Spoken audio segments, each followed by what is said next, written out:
Salam sejahtera. Okey, hari ini kita akan sambung dengan bab 2 iaitu kebangkitan nasionalisme.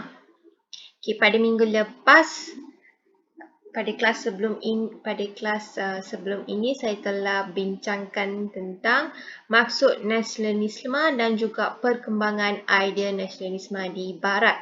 Jadi pada kali ini kita akan bincang mengenai perkembangan nasionalisme di Asia dan juga di Asia Tenggara. Okey, iaitu topik 2.3 dan 2.4. Okey, dalam textbook anda boleh rujuk pada muka surat 26. Okey, kita mula dengan subtopik 2.3 iaitu perkembangan nasionalisme di Asia. Okey, nasionalisme di Asia merupakan kesinambungan idea nasionalisme di barat di mana ia merupakan kesan daripada pertembungan yang berlaku dengan bangsa Eropah dan juga kedatangan serta penjajahan kuasa Eropah di Asia telah mencetuskan kebangkitan nasionalisme. Okey, di sini kita ada beberapa contoh di sini iaitu kebangkitan nasionalisme di Asia telah berlaku di negara India, di negara China, di Empire Uthmania dan juga Mesir serta di negara Jepun. Okey, kita akan lihat satu persatu. Okey, di mana kita akan mula dengan nasionalisme di India. Okay. Mengapa nasionalisme di India telah berlaku? Kenapa? Why? Okey. Ada dua faktor yang menyebabkan nasionalisme di India, iaitu faktor pertama merupakan reaksi penduduk tempatan terhadap dasar imperialisme British. Apa maksud dasar imperialisme British? Okey, dasar imperialisme merupakan penjajahan atau penguasaan terhadap negara-negara kecil oleh kuasa-kuasa asing. Kenapa? Untuk kepentingan ekonomi serta politik. Selain itu, nasionalisme di India juga merupakan reaksi kebangkitan rakyat tempatan dalam Dahagi India pada tahun 1857 yang merupakan titik tolak kepada perkembangan nasionalisme. Okey, apa maksud Dahagi India 1857 ini? Okey, Dahagi India 1857 merupakan pemberontakan yang dilancarkan oleh Sepoy atau askar upahan British berbangsa India. Jadi, askar upahan British berbangsa India telah melancarkan pemberontakan. Okey, hasil daripada pemberontakan tersebut, Dahagi India merupakan reaksi kepada ancaman pengaruh British terhadap adat, budaya dan agama masyarakat setempat. So, ini merupakan antara dua faktor yang menyebabkan nasionalisme di India. Okay, sekarang kita akan lihat perkembangan nasionalisme di India. Okay, pada awal nasionalisme ini bercorak gerakan yang memberikan perhatian kepada isu sosial agama. Jadi, sosial agama menjadi perhatian utama untuk gerakan ini.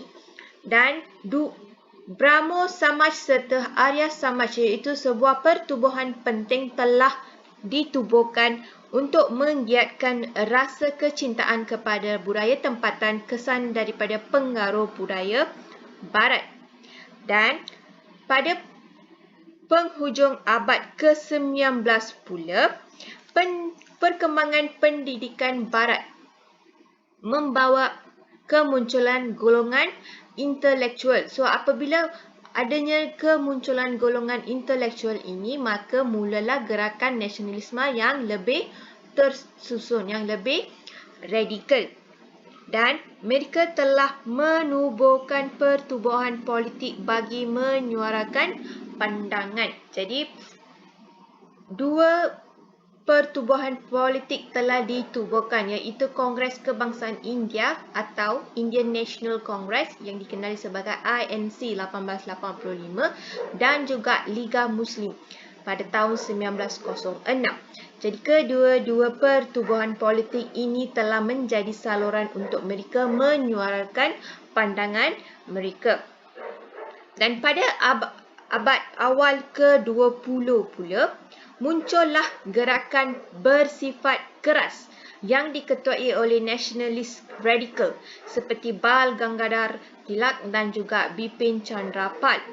Mereka telah menggerakkan semangat penentangan secara militan terhadap British. Penentangan secara militan di sini membawa maksud mereka menggunakan penentangan secara bersenjata terhadap pihak British. Dan selepas Perang Dunia Pertama, INC, Kongres Kebangsaan India, telah memperlihatkan dasar tidak bekerjasama dengan British. Maka, tindakan ini diterajui oleh Mahatma Gandhi yang menjadikan Satyagrahana sebagai pegangan untuk menggerakkan nasionalisme di India. Jadi mereka telah menjadikan Satyagraha. Apa maksud Satyagraha ini? Satyagraha bermaksud berpegang teguh kepada kebenaran dan jadi asas perjuangan tanpa keganasan. Jadi mereka telah menggunakan perjuangan yang tidak menggunakan keganasan. Jadi ini telah menjadi pegangan mereka pada ketika itu. Dan selepas Perang Dunia Kedua pula, INC dan juga Liga Muslim telah membentuk sebuah jawatan kuasa bagi merangka rancangan pembahagian India, iaitu negara India dan juga Pakistan. Daripada hasil jawatan kuasa tersebut, pada 14 Ogos 1947, Pakistan telah diumum merdeka dengan menjadikan Muhammad Ali Jinnah sebagai Governor General Pakistan. Manakala pada keesokan harinya, iaitu pada 15 Ogos 1947, India mengumumkan merdeka dengan Jawaharlal Nehru sebagai Perdana Menteri pertama India pada ketika itu. Jadi ini merupakan tahap perkembangan nasionalisme di India sehinggalah mereka memperoleh kemerdekaan. Seterusnya kita akan lihat kepada nasionalisme di China. Apakah tujuan utama nasionalisme di China? Tujuan utama nasionalisme di China adalah untuk mengukuhkan peradaban China dalam kalangan orang Cina daripada ancaman penguasaan politik dan ekonomi oleh kuasa asing. Jadi mereka ingin mengukuhkan peradaban. Peradaban bermaksud perkembangan sosial sesuatu bangsa, kemajuan sosial sesuatu bangsa. Jadi mereka ingin mengukuhkan kemajuan sosial mereka daripada ancaman penguasaan politik dan ekonomi oleh kuasa asing. Jadi ini merupakan tujuan utama berlakunya nasionalisme di China. Seterusnya kita akan lihat pada perkembangan. Bagaimana nasionalisme di China telah bermula. Ia bermula dengan penentangan terhadap kelemahan dinasti Manchu yang dianggap orang luar dan kehilangan mandat. Maksud mandat di sini ialah amanah, sesuatu amanah yang diberikan oleh orang ramai, oleh rakyatnya. Jadi apabila dia telah kehilangan mandat, jadi maka penentangan terhadap kelemahan dinasti Manchu telah dimulakan. Rakyat hilang kepercayaan terhadap dinasti Manchu yang gagal menghalang kemasukan pengaruh barat. Jadi dinasti Manchu ini mereka gagal menghalang kemasukan pengaruh barat, maka rakyat mula hilang kepercayaan terhadap pemerintahan dinasti Manchu. Seterusnya, gerakan telah dimulakan iaitu bercorak anti-Barat kerana mereka ingin menentang campur tangan kuasa Barat di China. Dan tokoh yang mempelopori gerakan tersebut pada ketika itu ialah Dr. Sun Yat-sen. Beliau telah mengemukakan 3 prinsip rakyat iaitu Sun Min Zu sebagai ideologi, iaitu 3 prinsip yang utama iaitu nasionalisme, demokrasi dan juga kebajikan sosial. Dan prinsip tersebut telah menjadi asas kepada Revolusi China pada tahun 1911 yang berjaya menumbangkan dinasti Manchu dan muncul sebagai pemerintahan republik di China. Pemerintahan republik bermaksud sejenis kerajaan atau negara yang diperintah oleh ketua negara yang dipilih oleh rakyat seperti presiden dan bukanlah pemerintahan beraja. Maka pada tahun 1911, Revolusi China telah berjaya menumbangkan dinasti Manchu. Jadi ini merupakan nasionalisme yang berlaku di negara China. Seterusnya kita akan lihat pada jadi ini maksud republik. Kita akan lihat pada nasionalisme Empire Uthmaniyah dan juga Mesir. Mengapakah nasionalisme Empire Uthmaniyah dan Mesir telah berlaku? Faktor utama ialah mereka lahir daripada kesedaran untuk mempertahankan sistem pemerintahan Islam dan agama Islam yang diancam imperialisme Barat pada abad ke-19 ini. Jadi kesedaran ini telah mencetuskan 2 jenis gerakan pada ketika itu iaitu gerakan pan-Islamisme dan juga gerakan Islah. Jadi mereka ingin mempertahankan sistem pemerintahan Islam. Mereka tidak mahu imperialisme Barat berlaku pada negara mereka, pada empire mereka. Jadi 2 gerakan telah dimulakan. Iaitu pertama gerakan pan-Islamisme. Dalam gerakan pan-Islamisme ini kita ada 2 orang penting iaitu Said Jamal al-Din al-Afghani dan juga peranan Khalifah Abdul Hamid II. Jadi apakah sumbangan Said Jamal al-Din al-Afghani? Beliau telah menubuhkan kumpulan Al-Urwa al-Wuthqa iaitu ikatan yang kuat. Apakah tujuan utama penubuhan kumpulan tersebut? Ia adalah untuk memperkuat rasa persaudaraan dan membawa umat kepada kemajuan. Jadi ingin memperkuatkan persaudaraan. Jadi mereka telah menerbitkan, kumpulan ini telah menerbitkan akhbar Al-Urwa al-Wuthqa sebagai platform untuk mereka menyebarkan idea penyatuan persaudaraan umat di seluruh dunia untuk bangkit bersama menentang perluasan kuasa Barat. Jadi akhbar ini menjadi saluran penting bagi mereka untuk menyebarkan idea penyatuan persaudaraan. Dan pada tahun 1914 pula, Empire Uthmaniyah telah mengeluarkan fatwa yang menyuruh umat Islam yang menindas Barat bangkit berjuang bersama Empire Uthmaniyah. Jadi umat Islam perlulah berjuang bersama Empire Uthmaniyah untuk menindas Barat. Jadi mereka telah mengeluarkan fatwa. Fatwa merupakan suatu pandangan mengenai sesuatu hukum Islam yang dikeluarkan oleh seorang mufti bertauliah. Jadi fatwa merupakan sebuah pandangan yang dikeluarkan oleh mufti. Mufti ialah sarjana ataupun tokoh yang dipercayai. Jadi ini merupakan antara peranan sumbangan Said Jamal al-Din al-Afghani. Jadi seterusnya pemerintah empire pada ketika itu iaitu Khalifah Abdul Hamid II telah menggerakkan idea dan mendapat sokongan termasuklah tanah Melayu. Jadi sebagai contoh kita dapat lihat kebangkitan Tok Janggong Janggot menentang British di Kelantan pada tahun 1915. Jadi ini merupakan salah satu reaksi, salah satu sokongan yang ditunjukkan oleh negara Tanah Melayu bagi menggerakkan idea berjuang bersama Empayar Uthmaniyah. Dan seterusnya, gerakan Islah juga telah dicetuskan untuk mempertahankan sistem pemerintahan Islam di Empayar Uthmaniyah dan juga di Mesir.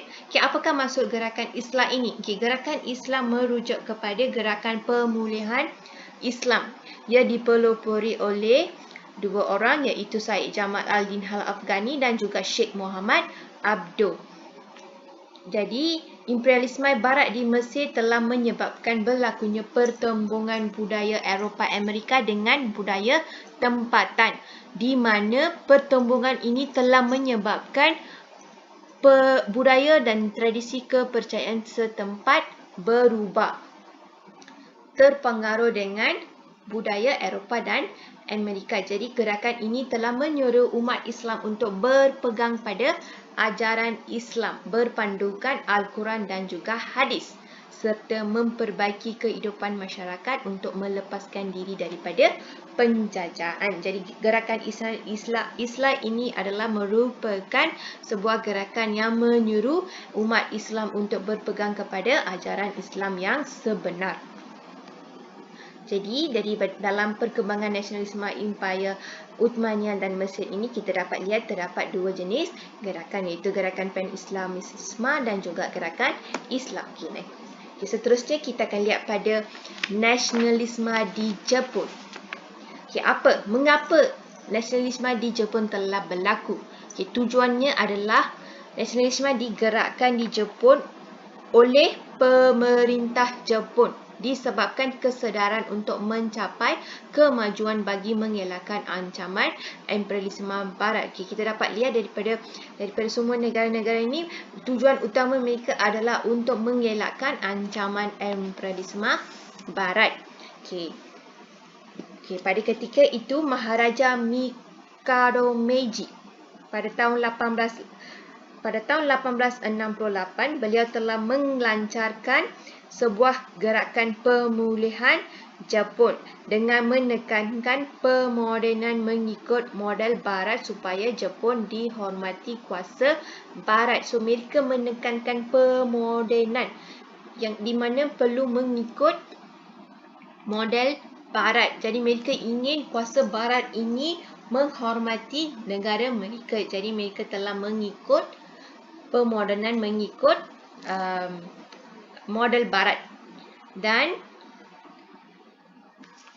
prinsip dan semangat Bushido telah menjadi asas bagi mereka membina nasionalisme rakyat dan pemerintah semasa era pemulihan Meiji. Apa maksud semangat Bushido?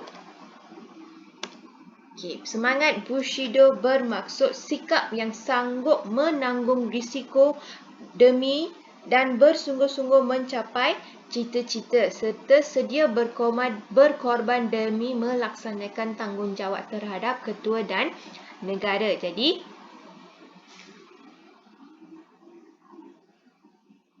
pemulihan ini meliputi pembaharuan dalam aspek kehidupan yang menjadikan Jepun sebagai negara industri dan kuasa tentera. Jadi pemodenan mengikut model Barat ini telah membolehkan mereka melakukan pelbagai pembaruan terutamanya dalam bidang industri dan juga kuasa tentera, serta desakan